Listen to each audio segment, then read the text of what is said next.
Rita, thank you. Good evening and welcome to BBC London. Sophie, thank you. On BBC London this evening, also coming up on the programme. Good evening, I'm Luxmy Gopal. Thanks for joining us. For the first time in its history, part of the country's busiest motorway will be shut during the day for the whole weekend. Drivers are being warned to avoid the M25 in the Surrey area.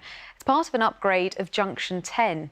A diversion's been set up through nearby towns and villages, but for those living nearby, the closure is expected to cause huge disruption. Matt Graveling has this report. Good evening and thanks for joining us. I'm Luxmy Gopal.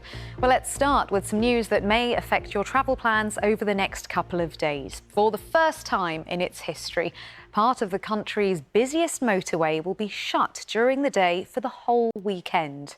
Drivers are being warned to avoid the M25 in the Surrey area.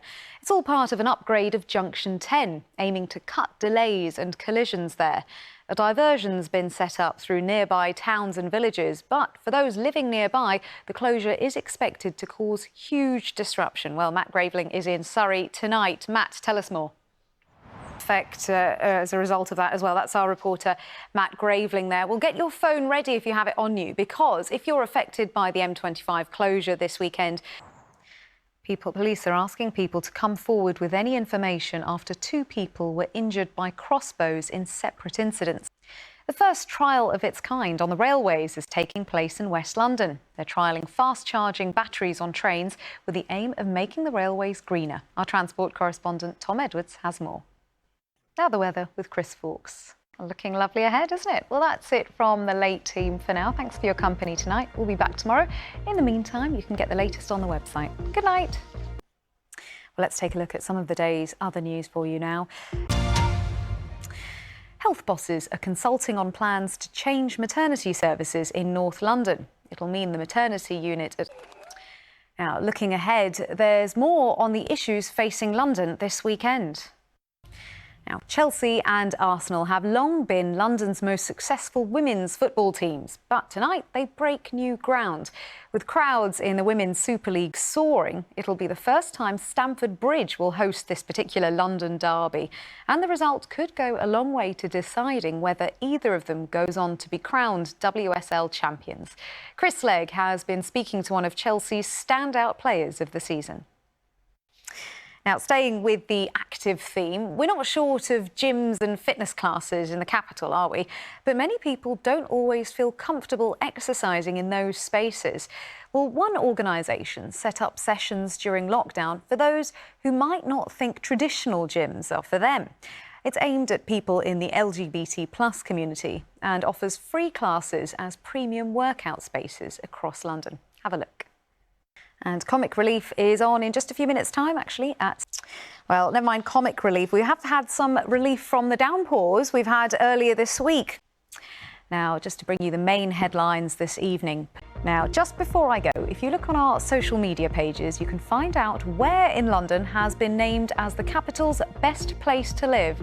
It's not where I live, sadly. Anyway, I'll be here again with your late bulletin after the news at 10. In the meantime, you can catch up on all the latest news on our website or on the BBC News app. But for now, from all of us, have a very good evening. Lots more still to come, including... But before all that, let's return to the topic of transport with what's being hailed as groundbreaking. These trains, using fast-charging batteries, are being trialled, the first of its kind, on the railways in West London. The aim is to make rail greener and to cut emissions. Our transport correspondent Tom Edwards has been on board. Ryan Lange there. Now, red noses at the ready, because tonight is Comic Relief. Yes, it's that time of year already. Now, many of you have been taking part in fundraising events, collecting donations for good causes. One of the charities that's benefited is the Canaan Project in Tower Hamlets, which supports teenage girls. Alice Bandercravi has been to meet some of those involved. Now let's turn to East London, where a rally is taking place following racist comments allegedly made by a major Tory party donor about Diane Abbott, the MP for Hackney and Stoke Newington. Our reporter Tolu Adeoye is at Hackney, and you can follow that match live on the BBC Sport website or the BBC Sport app. Kick-off is at Stamford Bridge at 7 o'clock in just about 10 minutes. Chris, haven't we? It's been a lot nicer and a sunnier day today. Yeah, there were still a few downpours around, but not the persistent rain that we had earlier in the week, which was, a nice change. Latest. And a lot more of that lovely sunshine to come as well. Thank you, Chris.